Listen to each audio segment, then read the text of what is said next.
మాకు దీపావళి ఎందుకు చేసుకుంటారో చెప్పవా? సరే పిల్లలు, చెప్తా, బుద్ధిగా వినాలి. దితి కశ్యప పుత్రులలో ఒకడైన హిరణ్యాక్షుడు విష్ణువు మీద కోపంతో భూదేవిని బంధిస్తాడు.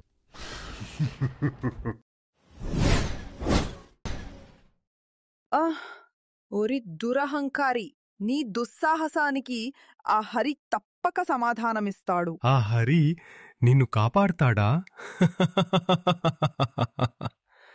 రమ్మను, ఆ వంచకుడిని నా చేతులతో వధించి నేనే సర్వాంతర్యామినవుతాను. హే ప్రభు,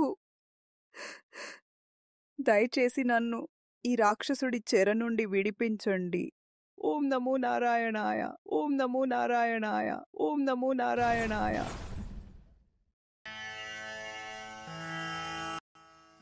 ఓం నమో నారాయణాయ, ఓం నమో నారాయణ. స్వామి, మీ అవతారానికి సమయమైనట్టుంది. సరిగ్గా చెప్పావు దేవి. ఓం నమో నారాయణాయ, ఓం నమో నారాయణాయ. హే జగత్పిత బ్రహ్మదేవ, పాహిమాం పాహిమాం, రక్షమాం రక్షమాం. నారద, ఏమిటా కంగారు? ఇంద్రసూర్యదేవుల సహా అందరూ ఇలా వచ్చారు, ఏమైంది? చూశారా మాత, తండ్రిగారు మాకంగారు దేని గురించో తెలిసి అడుగుతున్నారు. కుమారుడు చెప్పినది నిజమేగా స్వామి. ఆ హిరణ్యాక్షుడి అంతం ఎప్పుడు? దేవి, ఇదంతా ఆ జగన్నాథుడి లీల. ఏది చేసినా ఆయనే చెయ్యాలి. ఆ దుష్టుడి చర్యలు చాలా భయంకరంగా ఉన్నాయి బ్రహ్మదేవా. ఇలాగే వదిలేస్తే ఇంకేమేం చేస్తాడో. ఓం నమో నారాయణాయ. ఆహా, వరాహ రూపంలోను మీ తేజస్సు అమోఘము. ఓం నమో వరాహాయ నమః.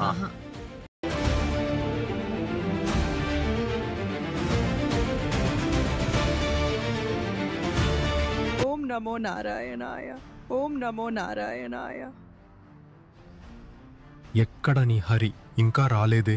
నాకు భయపడి దాక్కున్నాడా? ఓహ్, నీ చావును వెతుక్కుంటూ వచ్చావా? ఇది నీ అంతం హిరణ్యాక్ష.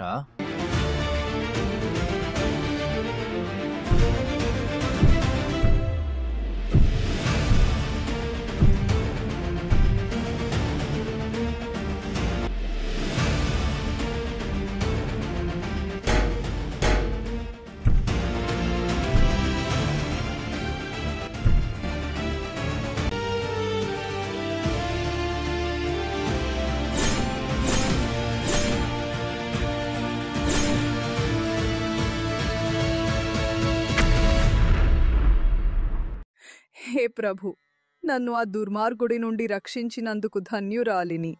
మీరు నా కోరికను మన్నించి నన్ను పరిణయమాడి ఈ సమస్త జగత్తు స్థితిగతులను తిరిగి యథావిధిగా కొనసాగించుటకు నాకు సహకరించండి.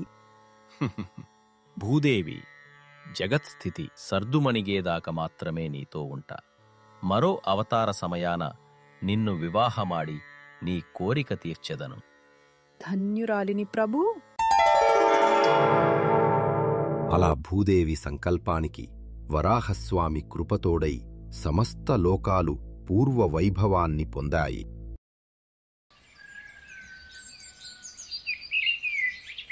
స్వామి, మీ కృప వలన సకల లోకాలు యథావిధిగా మారాయి. అదే కృపతో నాకు ఒక సంతానము కావలెను. తప్పకుండా దేవి, కాని ఇప్పుడు కాదు.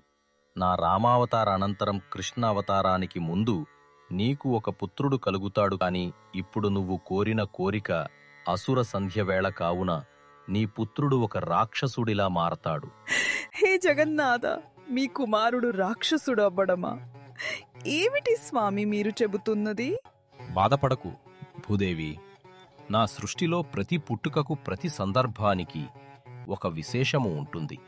సరే స్వామి, అటులైన నాకొక వరము కావలెను. నా కుమారుడును నేను తప్ప ఇంకెవ్వరు సంహరించకూడదు. ఎంతైనా భూమాతవు కదా, సకల జీవరాశుల మీద ప్రేమ ఉంటుందిలే.